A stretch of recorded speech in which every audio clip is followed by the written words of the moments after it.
안녕하세요.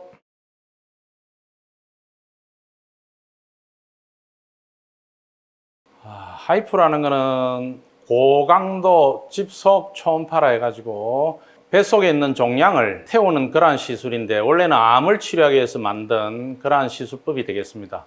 그런데 산부인과 영역에서는 솔리드한 매스인 자궁근종이나 자궁성근종을 주로 치료하는 하이프라는 고강도 집속 초음파 시술 장비가 되겠습니다.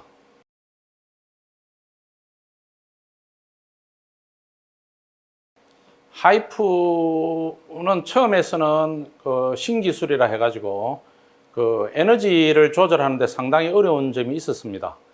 너무나 강한 에너지가 들어와가지고 근종도 치료했지만은 그 주위에 있는 장기를 손상하는 일들이 있었습니다. 장천공도 있을 수도 있었고, 신경 손상도 있었고, 근육 손상, 그리고 배 화상도 입는 그런 일들이 있었는데, 최근에는 장비들이 많이 개발이 되어 가지고 적당한 온도로 올려주면은 다시 열이 식어지는 그러한 초음파들이 개발이 되어 있기 때문에 예전과 같은 그러한 합병증이 훨씬 적어지고 치료 효과는 더욱더 좋아졌습니다.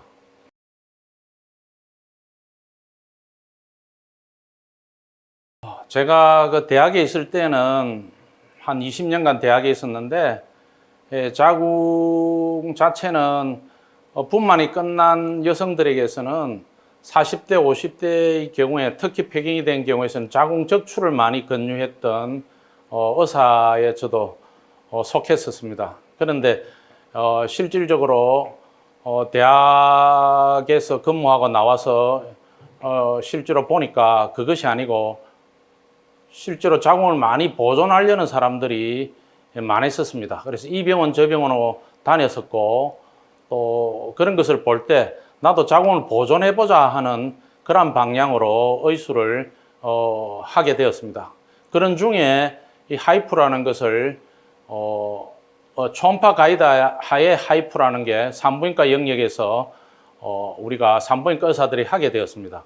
그런데 이 처음 1세대 하이프는 여러 가지 합병증이 있었지만은, 지금 4세대 하이프는 자궁 근종을 거의 50% 이상 줄여주는 그러한 이펙트가 있었고, 배꼽보다 큰 그러한 자궁 근종도 얼마든지 줄여서 개복을 하지 않고 자궁을 보존할 수 있는 그러한 최신 장비가 되겠습니다.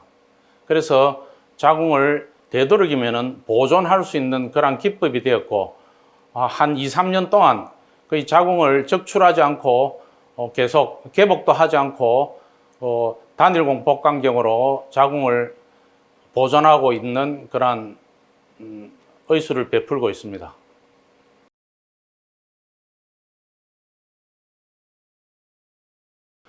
보통은 아직도 대학에서, 그런데 이 복강경 수술은 옆에 어시스트도 있어야 될 정도로 고난도의 시술이 되겠습니다.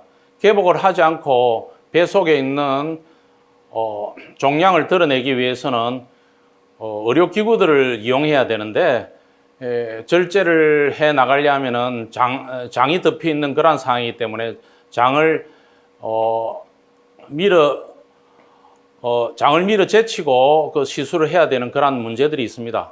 그런데 단일공 복강경 수술은 그걸 혼자서 다 해내야 하기 때문에 여러 가지 오랜 기간 동안 경험이 필요합니다. 그래서 보통 제 같은 경우에서는 한 8,000례 정도의 복강경 수술을 했는데, 그 중에서 한 6,000례부터는 단일공 복강경으로 하기 시작하였고, 이제는 어지간한 그 거대 근종에서도 단일공 복강경이 가능하게 되었습니다. 이 가능하게 된 동기가 하이프로 인해서 이 거대한 근종들을 줄여서 수술을 했을 때 훨씬 출혈이 적고, 또 수술 자체가 훨씬 더 시야도 좋아졌기 때문에 시술이 가능하게 되었습니다. 그래서 단일공 복강경 수술을 통해서 우리가 자궁보존통합센터라고 하면서 많은 수술을 할 수 있는 그런 계기가 되었습니다.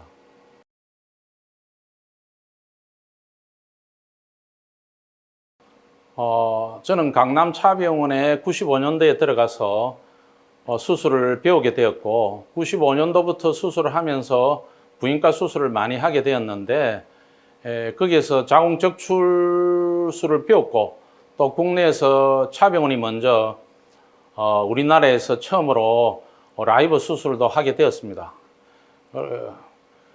그랬는데 실질적으로 그 수술을 한다는 그 자체가 환자들에게 어떻게 하면 데미지를 적게 줄 수 있겠느냐 하는 그러한 고민 속에서 나왔던 것이 복강경 수술인데 강남에서도 많은 대학병원들이 있는데 그러한 분들이 다 모두 실력이 다르기 때문에 모두 다 단일공으로 하시는 분도 계시고 멀티포트로 하시는 분들이 계신데 제 같은 경우는 혼자 수술을 할 수 있기 때문에 단일공 복강경 수술을 강남에 있는 여성들에게도 한번 우리가 그 단일공 복강경 수술 센터로서 한번 해보자는 마음을 가지고 이 코엑스의 이 강남차 병원에서 나온 실력을 가지고 강남 보험 클리닉을 개설하게 되었습니다.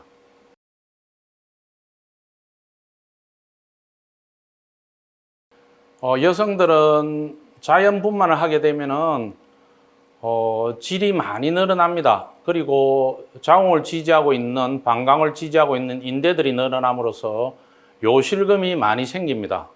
요실금 수술과 정상이 많아졌을 때는 요실금 수술도 하게 되고 그리고 질이 많이 아기를 2명, 3명 낳게 되면 질환이 옵니다. 그럴 경우에서는 어떤 병원에서는 뭐 질성형이라고 하는데 실질적으로는 질교정 수술이 되겠죠.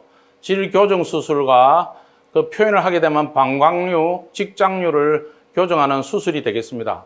그래서 보통 요실금 수술을 할 때 직장류, 방광류, 요실금 수술을 동시에 보통 많이 하고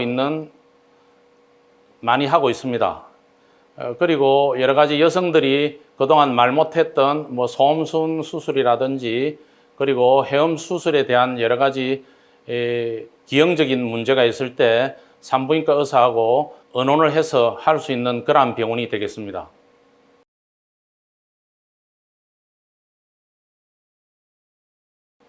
제가 그 자궁을 적출하지 않으려고 했던 동기가 한 여성에서 다발성 근종인데 배꼽보다 이상 큰 근종이 한 6, 70개 되는 여성이 있었습니다. 그 당시 차병원에 있을 때는 하이프라는 장비가 없었습니다. 물론 MRI 가이드 안에 그 하이프는 영상학과에서 하고 있었지만은 그러한 사용에 대한 효과를 잘 모르고 있었습니다. 그래서 일단 약물은 사용을 했지만은 근종이 주는 것이 그렇게 효과가 별로 없었습니다. 그래서 개복을 하고 결국 자궁을 수술을 했지만은 너무나 엄청난 출혈이 있어서 결국 자궁을 적출하게 되었는데 세월이 흘러서 이 여성이 미혼이었는데 모 대학의 교수였습니다. 이 여성이 자기가 원하는 남자를 만나서 결혼을 하게 되었는데 서로 건강에 대해서 이야기를 하다가 이 여성이 자기 건강 상태가 자궁이 없다는 걸 여성이 이야기를 하게 되었습니다. 그런데 그 다음 날부터 이 남성이 절교를 이야기를 함으로써 만나지 못하게 되었고 이별을 하게 되었습니다. 그것이 그 이야기를 듣고 나서 제가 너무나 마음이 아팠습니다. 여성들은 결혼 전에는 특히 미혼 여성들에게는 자궁이 필요하구나. 의료 환경에서 되도록이면 자궁을 살려줘야 된다는 항상 그러한 저희 생각이 있었는데 하이프를 97년도부터 제가 하이프를 하게 됨으로써 드라마틱하게 근종이 줄어드는 걸 보고 이렇게 해서 자궁을 보존할 수 있는 하나의 유일한 장비가 되겠구나.